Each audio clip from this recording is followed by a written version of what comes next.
Welcome to the Design Build Institute of America's Design Build Delivers podcast. I'm Kim Wright at DBIA's national headquarters. The uncertainty that comes with national efforts to fight the coronavirus pandemic has impacted every aspect of our daily lives. For design build teams facing project delays and cancellations, it's especially important to understand the contractual obligations for each project. Today we talk to Steve Reams, who specializes in construction law and civil litigation as a partner with the law firm Smith Currie. He'll offer some tips and insights into how teams can prepare for the present and future in this uncertain world.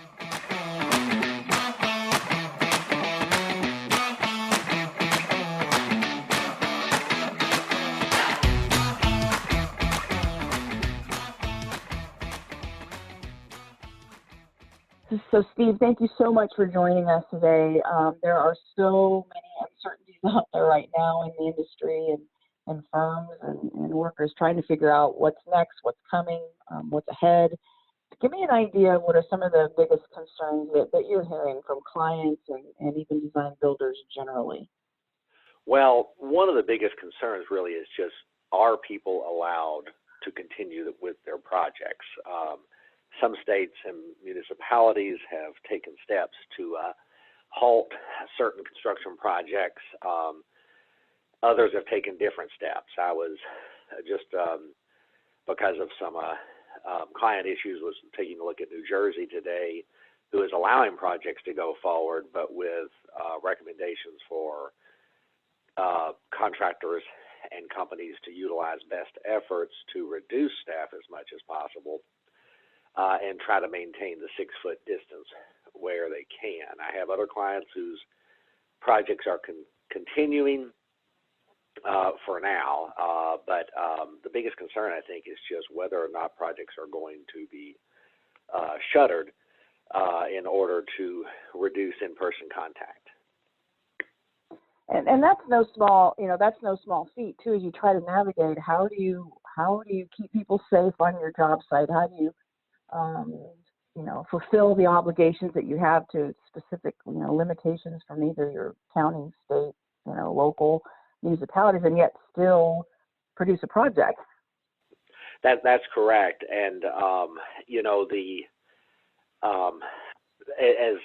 more and more states and more cities take steps to halt what they were terming non-essential businesses, that raises the question: does keeping the construction project moving forward qualify as essential? And I noticed in the New Jersey, looking at their executive order from the governor, basically just said that among all their prohibitions that they have, which are really leaving your house and engaging in activities that are non-essential, they are accepted from that law enforcement, military, and then they threw in construction.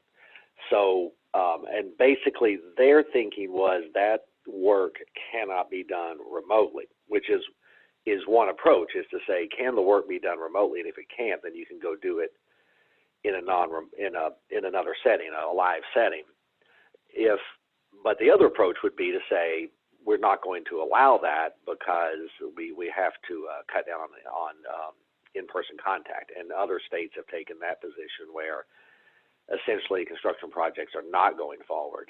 I noticed in Georgia today, well, it wasn't done today, it was done Friday, I think. The governor signed an executive order basically stating that because the building departments are currently so overwhelmed, plan review and inspections would take place, could be performed by private companies. Now, that's always been allowed if the public agencies can't or are not getting to their through their caseload rapidly enough, but you have to submit it and still wait a certain period of time. So what this executive order did was dispense with the waiting period. So depending on where you're located, some states certainly are taking the position that projects need to continue to go. Others are taking an opposite position, and that, depending on how the state reacts, is going to have a large effect on how the contracts are going to be interpreted in terms of whether or not one party is relieved, or both parties perhaps, relieved from performance.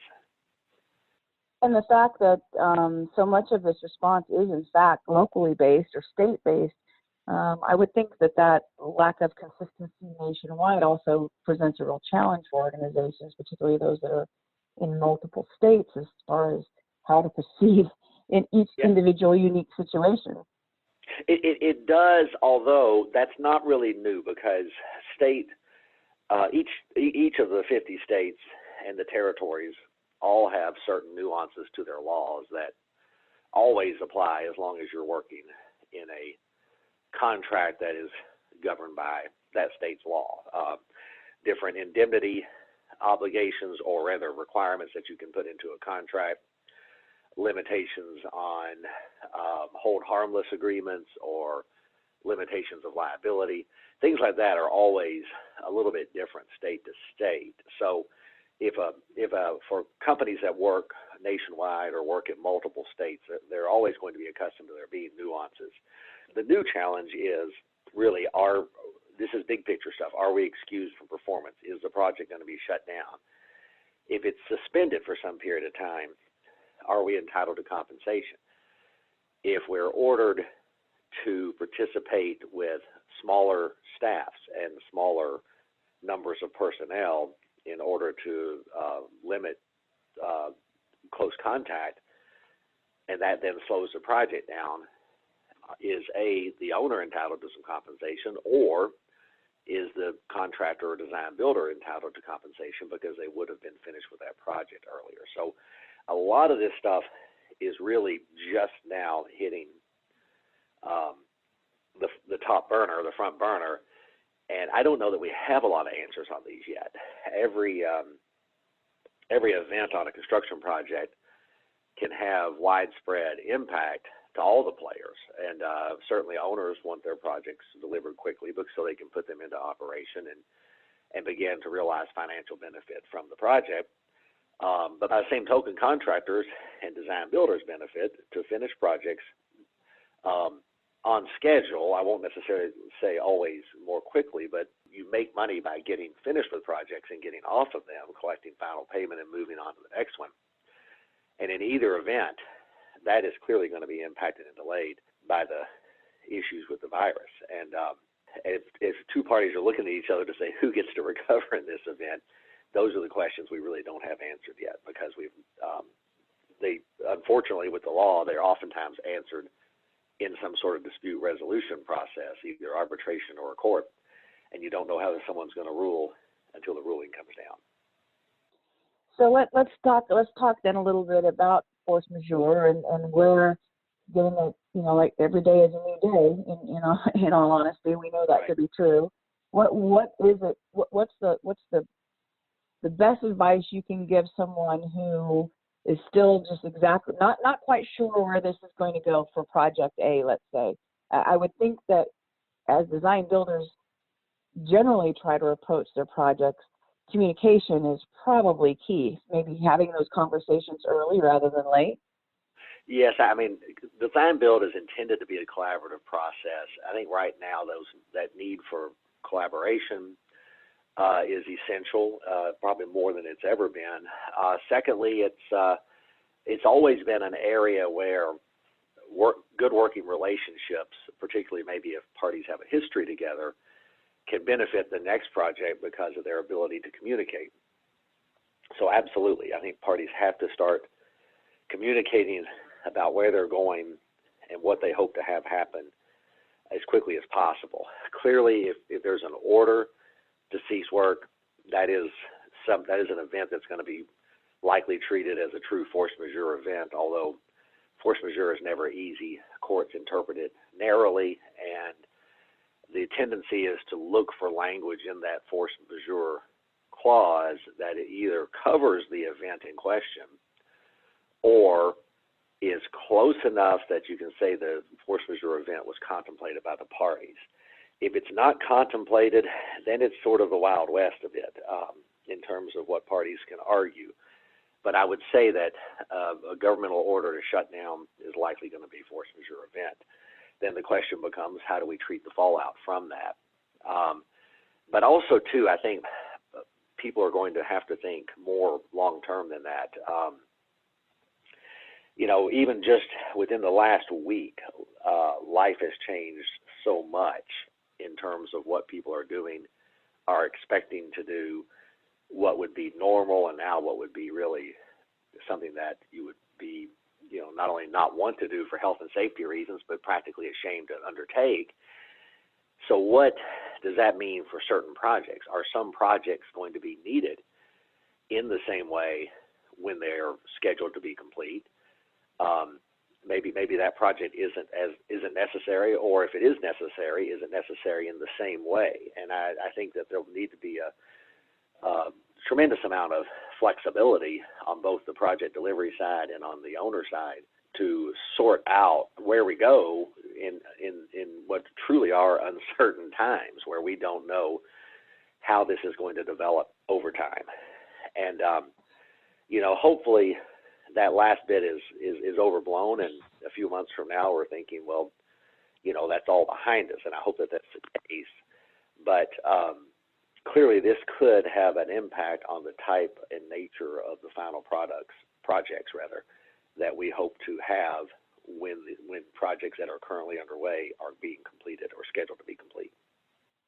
Oh, that's interesting. So, you're contracted to build a massive new, let's say, college dormitory because you're expecting, massive growth on college campuses, which we've seen all over the nation over the last few years. And yet then we had an event like this, and, will that college really need all that bed space? I mean, what do you do with a contract to build something that maybe in hindsight, the owner says, actually, I don't need that. Maybe we need food service, or we need, I don't know, a new a new academic building. I mean, I guess that's what you're talking about, is the uncertainty of knowing what's actually going to be needed on the backside. Exactly. And a great many contracts will have in them termination for convenience clauses, where an owner can come out and say, for no reason at all, or for reasons strictly personal to the owner, we're terminating the project. And then you go into the termination for convenience clause and sort out the remedy, which at least typically would pay for all work completed to date, including reasonable profit and overhead on that work. Typically would also pay for costs to demobilize, and sometimes will also include some portion of the fees and profit that are lost by not completing the work. Not always, but sometimes it will include that. So if an owner clearly doesn't need a project, then they have that option to terminate for convenience normally. Absent that option, then they're still bound unless you can claim a force majeure event, or you can claim some type of change in circumstances. This would take something really monumental, change in circumstances so fundamental that the purpose of the contract is no longer in existence. That is a tough one. That's a very high standard. Force majeure typically relieves performance of the parties, but doesn't necessarily mean that the contract is over.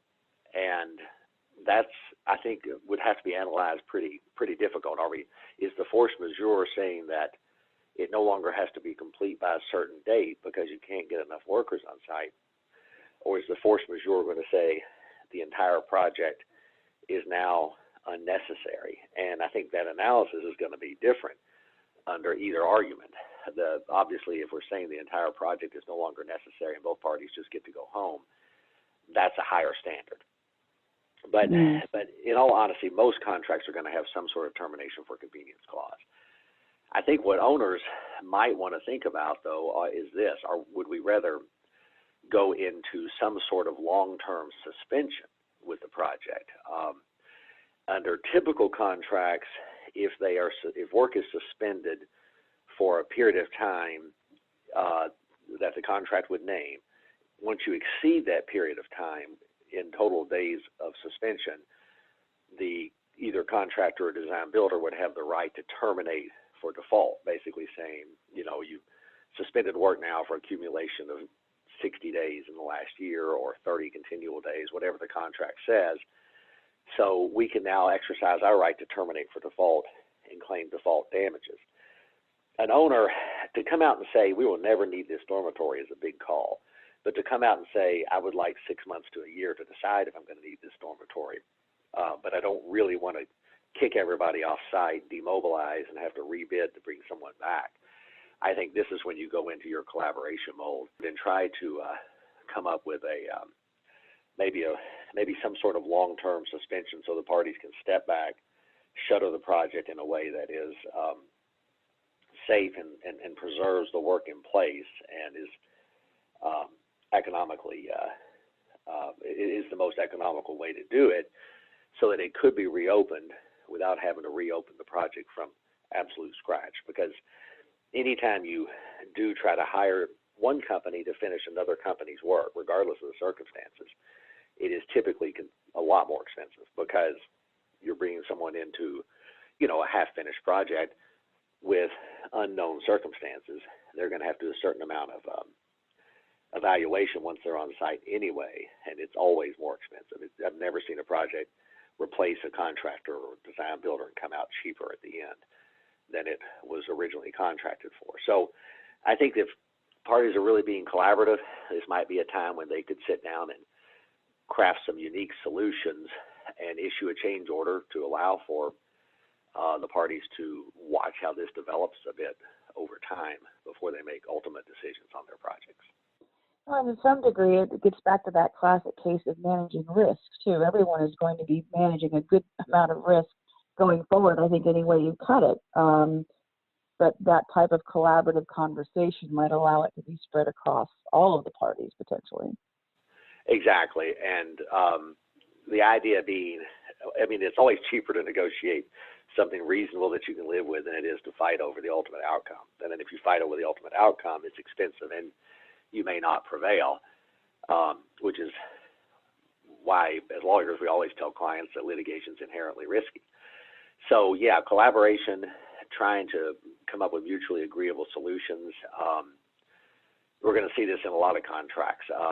We really focus on the construction industry, but because we do represent some owners, we sometimes get contacted about leases. And parties in long-term leases amid the virus, where they have businesses that rely upon fairly close human contact, they're really wondering, what's our option here? We may be out of business in the short term or the long term, and what is it that we can do to mitigate that? So I think you're going to see, by the same token, it never does the other party a great deal of good to have the party with whom they have the contract default. You may have remedies for the default, but you'd far rather just have people perform their contractual obligations. So even if you might be in a position to be the winner in that dispute, there's great merit in figuring out a mutually agreeable solution rather than just put someone in default and try to recover in a lawsuit. I would think it comes to building long-term relationships, too, between an owner and industry. If you can come through a difficult time like this, I would think that would serve you well in the future versus ending up in court litigating a contract in a difficult situation that nobody could afford to see in the first place. I absolutely agree with that, and particularly in the design-build community, which tends to be a smaller subset of the overall, it is a subset of the overall construction industry, so by definition, it is a smaller community. And we've always tried to teach in our DBIA certification classes that, as a community, people have memories, and, you want to be the party that is reasonable and collaborative, regardless for your long-term health. And I do think that people are going to come out of this on the other side with a different appreciation of relationships, perhaps, than they had going in part because we're isolated. Everybody's working from home. And I think that when you are able to work with someone who provides a positive experience despite all of this uncertainty and tragedy that's going on, I think that's going to have the opportunity to forge some extremely strong long-term relationships.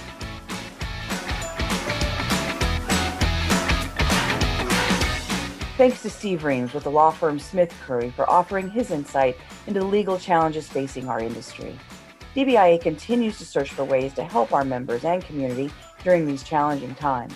We've created a number of new programs, including new virtual training courses, a free webinar series, industry daily updates, and a DBIA FAQ for our members. Find out about all of these from our homepage at dbia.org.